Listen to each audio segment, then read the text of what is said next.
Hey guys, welcome to the final lesson in Reiki Business Academy. Holy cow, can you even believe it that we're here? We made it. Great job. So in this video, we're going to be talking about the importance of rest and self-care and maintaining that balance for yourself in your business. This is one of the most important things. I think I say that a lot. Like everything is important, okay?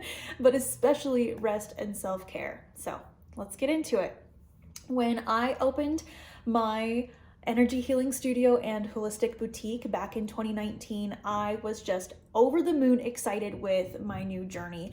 I had been dreaming about opening my own place just like this for years. I did the vision boards, the visualizing, like this was the thing for me, and I was so excited.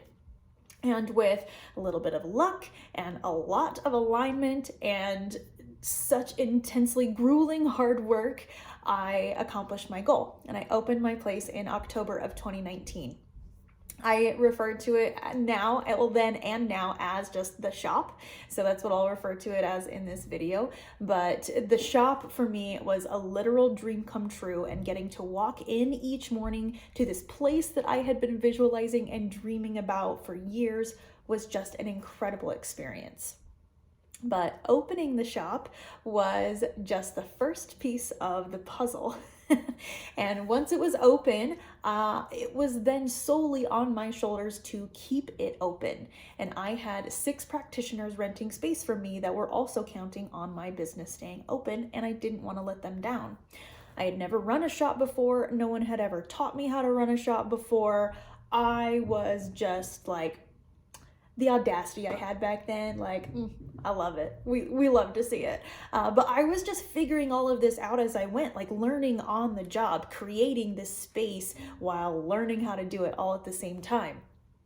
And I was also continuing to see my own Reiki clients at that time, and my daughters, I was raising kids. They were both very young. My daughters were only 2 and 5 years old at the time. And the workload and the stress was unreal, but I couldn't stop because I had this thing. Like, it's kind of like when you like go through your pregnancy and then you have the baby and you're like, I did it, I had the baby. And now you have a baby to take care of and keep alive. Like, that's on you. They're not going to do it by themselves. And it's like, oh, forgot to budget for that part, emotionally, energetically, physically. So I had created the shop, I opened it, and now I was responsible for keeping it running.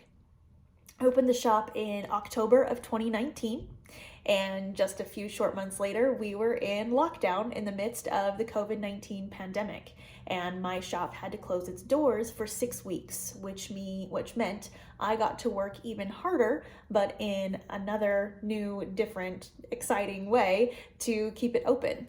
And I'm very proud to say that we made it through lockdown and we're still open on the other side. However, my mental health was declining fast.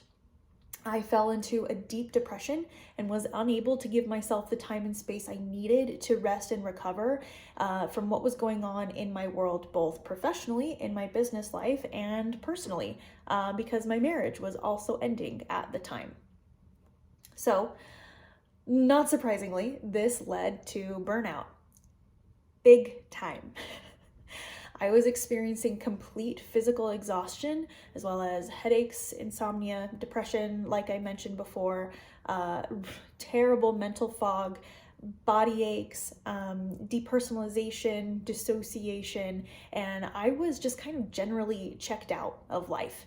And I knew I had to make a choice between sacrificing my health to keep my business going, keep my dream alive, or to take a step back from the dream to preserve what truly mattered most to me. So in October of 2021, exactly 2 years to the day of our grand opening, we had a grand farewell, and I said goodbye to the place that I worked so hard to build in order to allow myself to heal and recover. So why do I tell you this? This experience taught me so much about the importance of regular rest and self-care while we are devoting ourselves to our work. And having a daily routine to fill my cup to make sure I had what I needed became paramount, and it was the only way I was able to dig myself out of the hole that I was in. I began doing breath work, meditation, exercise, positive affirmations, yoga, gratitude, and more. I was taking vitamins. Like I really dove into what does my body, mind, and spirit need in order to recover from this. And I had a robust daily routine, and it got me out of that hole. I was also really focusing on resting and sleeping as much as possible, staying hydrated, and fueling my body with the foods that I knew it needed to stay healthy. So I really went back to basics and like top to bottom, completely restructured and rearranged my entire daily schedule in order to take care of myself and make sure I was getting the rest that I needed.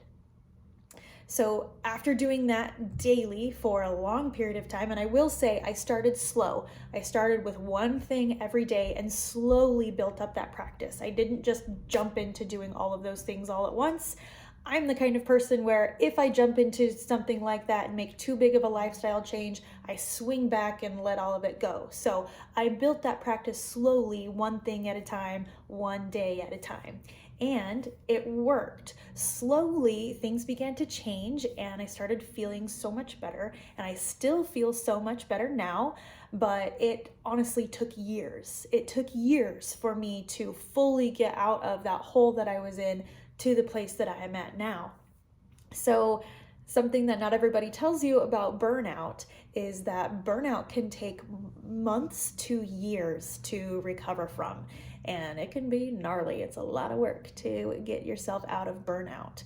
So it's best to take precautions and be proactive about your self-care consistently to avoid burnout at all costs. Avoiding burnout certainly isn't the only thing that makes self-care and rest so important, though. Practicing self-care makes sure that we have more than enough of ourselves to share with those we love and, of course, our clients.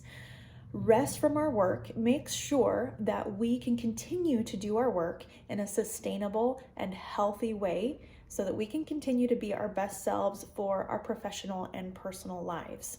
I see way too many people in my practice, both with clients and students, who have a hard time slowing down and allowing themselves to rest. Like I used to be that person too, obviously.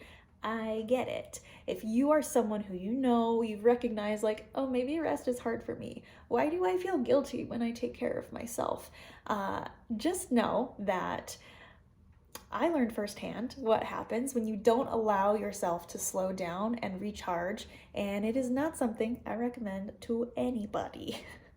So another common theme that I see with healers, I see this both in the healers in my local community and healers that I connect with online. This is just like kind of it seems like a general archetype that goes along with being a healer, that we continually overgive to those around us, leaving little or nothing to ourselves. And this happens because we don't value ourselves. And I have one thing to say about that self-care is not selfish. Like literally ever. Self-care is not selfish. It's not. Never has been. That bad feeling you get when you engage with a self-care practice or when you engage with healthy professional boundaries is because you've been programmed and conditioned by a society that is obsessed with work and productivity. That feeling feels like guilt, but what it actually is usually shame. Guilt happens when we have done something bad. Guilt is the response that we get, that our body gives us when we've done something that goes against our core values or our morals. Guilt is a helpful emotion for letting you know when you've strayed from your path a bit and you've got something to correct or make right. Guilt is a helpful emotion. Shame happens when you believe that you are bad. Just like your very being is bad. You are a bad human.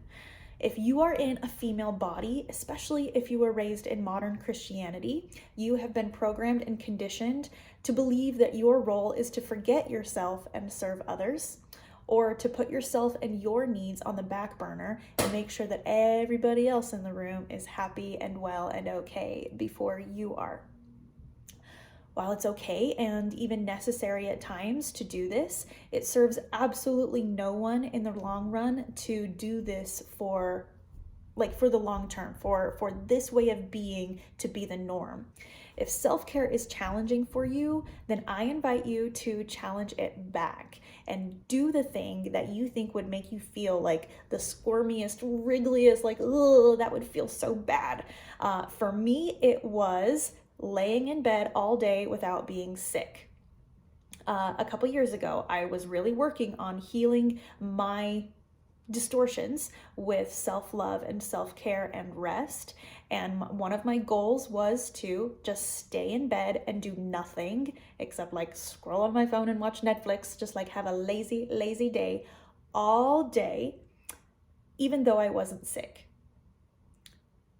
It was so challenging, but I'm so grateful that I did that because it brought up all of those stories, all of those thoughts that I had about like what it means to rest. And it was so interesting just to notice the feelings and thoughts that I had that day about staying in bed, even though I didn't need to or didn't have to. So whatever it is for you that makes you feel like, no, I can't do that. Like, no, I invite you to do it. Challenge yourself to do it. If self-care and rest is challenging for you, challenge it back. Do the thing that you are scared to do and notice that like, oh, I didn't die. It won't kill you. In fact, you'll probably feel better afterward.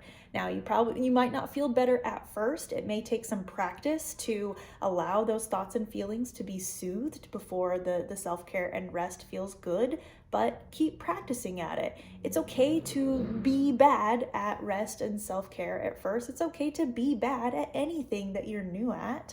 So give yourself permission to just fumble through it at first. I promise it gets easier the more you do it. If you are someone who struggles with self-care and you deny yourself the rest and self-care that you need, you will not last long in this industry.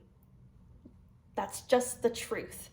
Burnout will take you out. Make rest and self-care a part of your everyday routine and don't stray from it and don't apologize for it. Ample self-care is completely necessary for long-term sustainability in this industry. Like, you're caring and taking care of so many people all day, every day. Your clients, your friends, your family, your loved ones, the people in your network and community. You are caring for them every day. And if your cup is empty and you're still trying to pour into other people, they're not gonna get the results that they want from their Reiki sessions with you, and you're gonna be burned out and not gonna have enough to give, not gonna be able to serve the people the way that I know you want to. So make it a practice and make it a habit now. Start now with whatever you can, with whatever you have. Take baby steps. If you have to, just don't stop. Your self-care and your health matters. You matter. Your relationships matter. Your life outside of who you are as a business owner matters. And it's up to you to maintain the balance and boundaries required to keep going in a healthy way. So decide today what is something that you can do, that you can start with, that's so easy. You can just work it into your daily routine that will help to fill your cup, or at least like pour something into your cup that you know you can do on a consistent basis.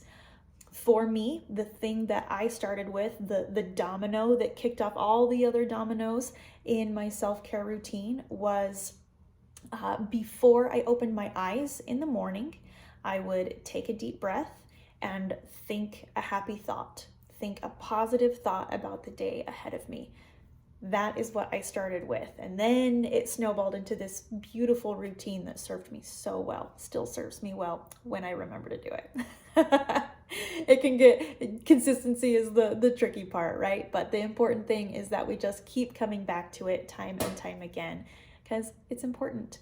You matter. Start small, take baby steps, and keep taking those steps consistently.